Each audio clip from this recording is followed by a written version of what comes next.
आपको बताए थे कि 4 नंबर 3 नंबर की तरह है, तो उस पर आप कोशिश कर सकते थे।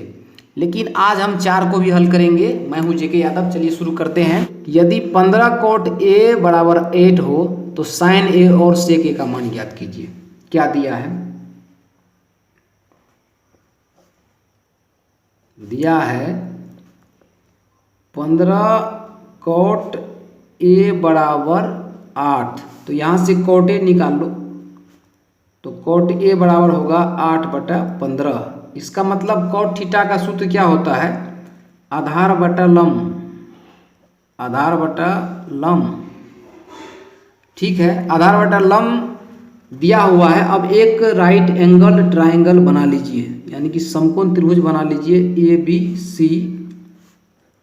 आपको मालूम है जब एंगल ऊपर होता है यानी थीटा, जैसे cot a है और इस त्रिभुज में a ऊपर है, a के सामने BC भुजा जो होगी ये आपकी लंब होगी। तो लंब दिया हुआ है 15, आधार दिया हुआ है 8, कर्ण निकालना है AC। तो निकालेंगे त्रिभुज ABC में, ABC में क्या निकालना है? AC निकालना है। AC बराबर क्या होगा? यानी कर्ण बराबर, त्रिभुज ABC में कर्ण बराबर क्या होगा? आधार स्क्वायर प्लस लंब स्क्वायर, यानी 15 स्क्वायर प्लस 8 स्क्वायर। अब 8 का स्क्वायर होता है 64, 15 का स्क्वायर होता है 225। अब दोनों को जोड़ोगे तो ये होगा 289। 289 का वर्गमूल होता है, 289 का वर्गमूल कितना होता है? 17, यानी कि कर्ण निकल गया 17। अब आपको क्या निकालना है? अब निकालना है आपको cos a और साइन a और सेक a निकालना है। तो साइन a जब निकालना है तो लिखेंगे अब साइन a बराबर मतलब साइन थीटा बराबर लंब बटा कर्ण। साइन थीटा बराबर होता है लंब बटा कर्ण। इसी चित्र से देख लीजिए, a के लिए, एंगल a के लिए नीचे वाली भुजा BC लंब होती है, आपको मालूम है। तो लंब कितना हो जाएगा? 15, और कर्ण कितना निकाले हो? 17। तो साइन a का मान निकल गया लंब बटा कर्ण 15/17। उसके बाद निकालना है सेक a, तथा सेक a निकालना है। तो सेक a बराबर क्या होता है? जैसे कॉस का उल्टा सेक होता है, आधार बटा कर्ण, तो कर्ण बटा आधार होगा ये। सेक a बराबर कर्ण बटा आधार। तो कर्ण कितना निकाले थे? 17, और आधार कितना होगा a के लिए?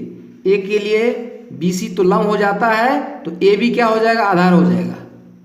कोण A के लिए या शीर्ष एक से जब बात करेंगे तो AB क्या हो जाएगा? ये आधार हो जाएगा 17। कहने का मतलब 4 नंबर क्लियर हो गया आपका। 4 नंबर भी बहुत सिंपल है, आप आसानी से समझ सकते हैं। अगर कोई दिक्कत हो तो कमेंट जरूर करें। और हाँ, आपको बता दें कि सुबह 7 बजे से मैथमेटिक्स क्लास आपको पर डे यूट्यूब पर मिलेगा, जो चैनल का नाम है जेके गोल्डन क्लासेस। अभी त्रिकोणमिति जारी है, क्लास 10th के जो बच्चे तैयारी कर रहे हैं। अब 5वां सवाल को हल करते हैं। क्या दिया है? सेक थीटा बराबर दिया है 13/12, यानी कि सेक थीटा का सूत्र क्या होता है? कर्ण बटा आधार। अब यहां से क्लियर है कि कर्ण हो गया 13, क्योंकि कर्ण के सामने 13 पड़ता है। आधार हो गया 12, क्योंकि आधार के सामने 12 पड़ता है। तो कर्ण और आधार दिया है, तो आपको क्या चाहिए? लंब चाहिए ना। तो यहाँ पर एक लंब निकालने के लिए समकोण त्रिभुज बनाना पड़ेगा, और इसका नाम कोई भी दे सकते हैं, ABC। ठीक है, और थीटा तो इससे पहले आप ऊपर मान के चले थे ना पिछले सवाल में। अब हम क्या करते हैं, जब B पे 90 डिग्री है तो C पे थीटा रखते हैं, और जब थीटा C पर है तो इसी C के सामने वाली भुजा क्या है? AB, यानी C के सामने वाली भुजा AB लंब हो जाएगा। इतना आपको याद रखना है। तो सेक थीटा बराबर दिया है कर्ण बटा आधार, यानी कर्ण का मान 13, और जब थीटा आपका नीचे है, थीटा आपका नीचे है, तो ये हो जाएगा नीचे वाली भुजा कौन चीज? यही भुजा आपका आधार हो जाएगा। आधार हो जाएगा 12। यानी कि कर्ण और आधार दिया है, लंब निकालना है। लंब यानी ए बी निकालना है। तो लिखेंगे त्रिभुज ए बी सी में, त्रिभुज ए बी सी में लंब निकालना है तो लंब ही लिखते हैं। लंब बराबर क्या होता है फॉर्मूला, कर्ण स्क्वायर माइनस आधार स्क्वायर। अब यहाँ से रूट लगा दो। अब मान बैठाएंगे, कर्ण है 13 तो 13 स्क्वायर, आधार है 12 तो 12 स्क्वायर। अब 13 का स्क्वायर होता है 169, 12 का 144। अब इसमें से घटाओगे तो ये बचेगा 25, ठीक है। और 25 का वर्गमूल कितना होता है, 5 होता है। कहने का मतलब है लंब निकल गया 5। तो पांचवा सवाल जो है कि सेक थीटा का मान दिया हुआ है और सेक को छोड़ करके बाकी जो बचता है sine cos tan cot cosec वो निकालना है। सेक को छोड़ करके बाकी सब को निकालना है। तो चलिए साइन से ही शुरू करते हैं। बाकी अनुपात निकालना है ना, यानी कि अभिष्ट अनुपात यहाँ पर लिख सकते हैं साइन थीटा को ही यहाँ पर दिखाया गया है। ABC कुछ नहीं है। तो साइन थीटा बराबर सूत्र होता है लंब बटा कर्ण। डायरेक्ट मान रख देंगे, कोई दिक्कत नहीं है। थीटा आपका नीचे पड़ता है ना, तो लंब कितना हो जाएगा, इसके सामने वाली भुजा, थीटा के सामने वाली भुजा लंब 5। कर्ण कितना है 13। तो साइन के बाद चलिए क्या निकाल लेते हैं, कौसेक निकाल लेते हैं, क्योंकि बहुत ही आसान है। इसी को उल्टा देंगे तो ये कौसेक थीटा हो जाएगा। ये हो जाएगा कर्ण बटा लंब।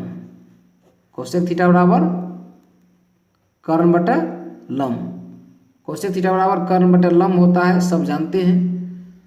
तो कर्ण कितना है 13, ठीक है। लंब कितना है 5। निकल गया। बहुत ही आसान है। साइन का उल्टा कर देंगे कौसेक निकल जाएगा, कोई दिक्कत नहीं है। चित्र में सिर्फ आपको समझना है कि थीटा के सामने वाली भुजा को लंब कहते हैं। इस थीटा के सामने भुजा AB को लंब कहते हैं। अब निकाल लेते हैं कॉस थीटा बराबर क्या होता है, आधार बटा कर्ण। आधार कितना है 12, कर्ण कितना है 13, निकल गया। और कॉस को उल्टा देंगे तो सेक बनेगा, ठीक है। सेक में तो दिया हुआ है, सेक दिया है, सेक को नहीं निकालना है, वो तो निकला हुआ है। तो कॉस निकल गया, साइन कोसेक कॉस। अब टेन निकाल लेते हैं।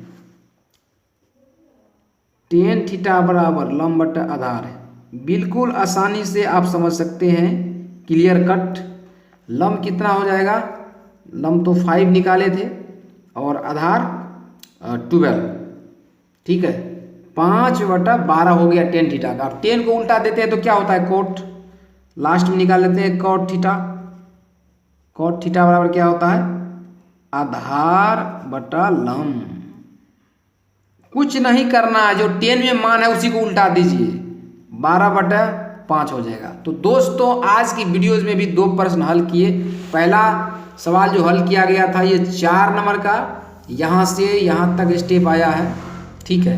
उसके बाद 5वां सवाल यहाँ से कि सेक थीटा का मान दिया है कर्ण बटा आधार, तो वहाँ से हमको क्या निकालना है, लंब निकालना है। इस चित्र में मान बैठाए, लंब निकाले, उसके बाद अभिष्ट अनुपात निकाल दिए, बस बन गया।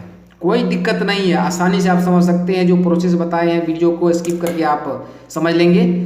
और आज के लिए इस 2 प्रश्नों को सीखे, फिर मिलते हैं अगले 2 प्रश्न लेकर के।